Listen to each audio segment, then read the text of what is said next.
Hi, I just wanted to share a quick thought that I had. I'm 78 years old and I retired when I was 74, so I've been retired 4 years. And I wanted to stay busy in retirement, so I got into online marketing.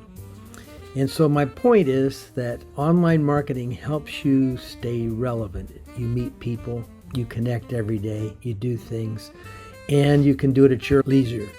You can do it when you want to, you can do it when you have time, and if you don't have time, you don't have to do anything. So I wanted to share that, and I'm part of a community that I just got into that is really great. It's helping you with content. It creates a community. If you would like to know more, send me a direct message and I will get back to you. So that's what I wanted to share. God bless you all. Have a great day.